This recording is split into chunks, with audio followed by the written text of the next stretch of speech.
Hello everyone, it's Sheila back again. Welcome to my channel. It's Sunday, well it's Sunday afternoon now. But Sunday morning I was babysitting. My granddaughter's partner Craig is on late, his shift's late shift. So he was getting some sleep this morning and she had to take the oldest, 10-year-old Frankie, to his football. He's in a football team and he had a football game this morning.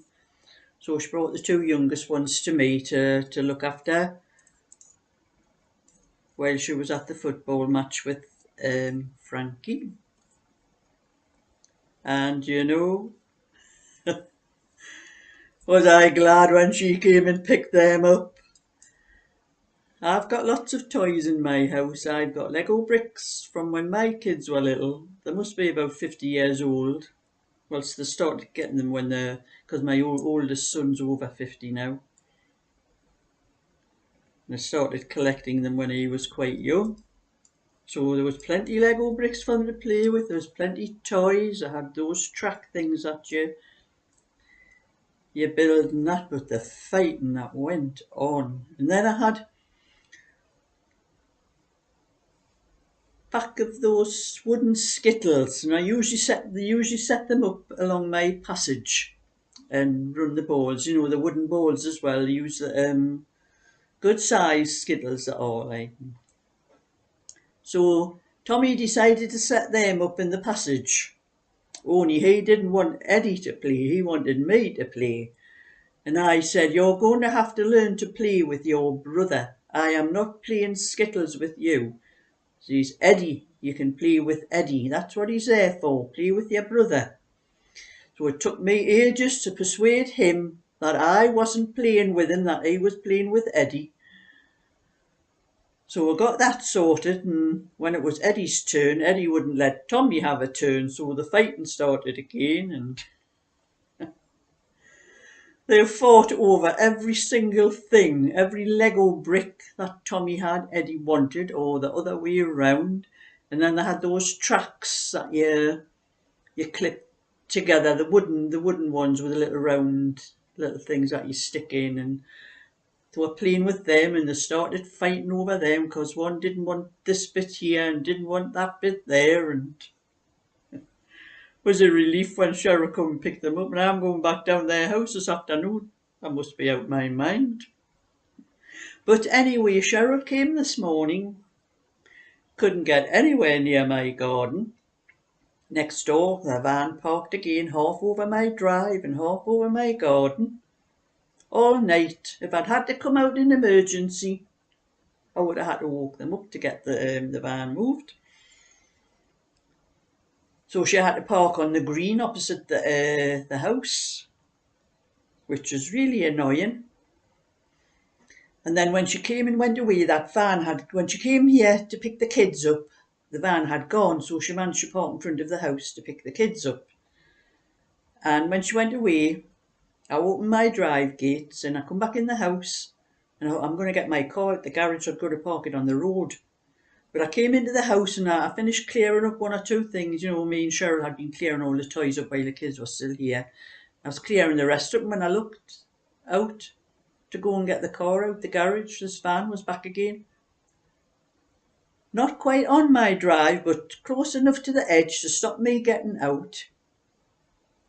So now I'm going to have to knock and ask them to shift the flaming van out so I can get my car off the...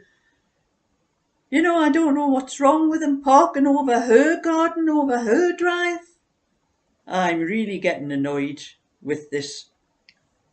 I'm going to have to get onto the council, and I'm going to get them to come and make the bottom edge of my drive, because of me living on it, it's like a horseshoe shape, and with me living right in the centre, the idiots that put my drive in went down, followed the line of the road so that they narrowed down to the curve of the road, and that's how I can't get out if anybody parks on either side.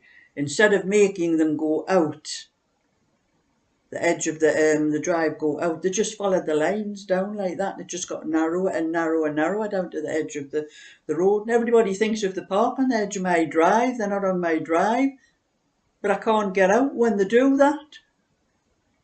It's going to cost me, but I'm going to get on to the council and ask if they can put the edge of my drive and change it so it leaves me a lot more room, and then I can complain if they park, because they don't think that they think they're in the right because they're not on the edge of my drive. But they are stopping me from getting out, and it's really, really annoying me. Anyway, I'm going down Cheryl's this afternoon, and with a bit of luck, if I don't have an argument with them next door, and because I'm just full of hell, so I'm going to be having an argument with them when I knock at the door and get on to them about the way they're parking on the road. I know there's no law that says I can't stop them parking on the road because there's no law that says they can't park there. But it's just a neighbourly thing. You just do not block your neighbours in. But I don't know whether he lives there. But he's there quite a few nights a week. The van is there. It's not there all week, so I don't know what's going on. But I'm going to have words with them. But I do have the council coming on Wednesday. That's the 9th. They're coming on the 9th, which I think is Wednesday, because I do have a few repair things that need doing. The wind's blowing a lot of bricks from my roof around the chimney, so they've got to come check that. They've got to check my front door because I can't get it to lock sometimes. I've got to keep wangling the key in and out of the lock to get it to lock sometimes. And they were coming about something else as well. I can't remember what else it was. So I'll have to ask them when they come what they're coming for. Like. But I know I rang up and the girl was laughing because every time she thought she had finished, I had thought of something else. And, so there's quite a few things that come, so I'm going to have a word with them about that as well, about getting the council to come and make my drive, the edge of my drive down on the road a little bit wider, because I'm just sick to death of it's only since this girl moved in next door, everybody else, well, even I had a neighbour on that side, a few neighbours before her that had cars, but they still left me plenty of room for to get out because they knew that I couldn't get out if they parked on the edge. And I know I could ask my neighbour on the other side to move his car back a bit, but he's not the one that's stopping me getting off the drive. And I'm having another rant here. I'll forever be having car parking rants as long as this girl lives next door to me. I wish she'd move. It's such a good place to live where I am because we'll have a green in front. There's nothing in front of us.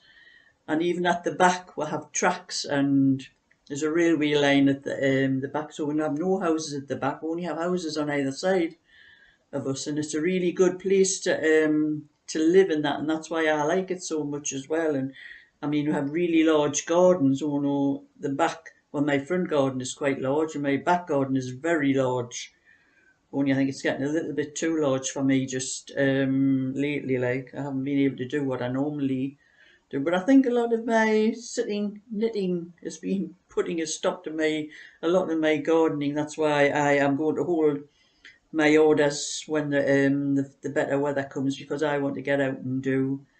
Well, even when I went out into the garden today and I was standing at the gate where my granddaughter was going away, and I noticed my hedge needs cutting.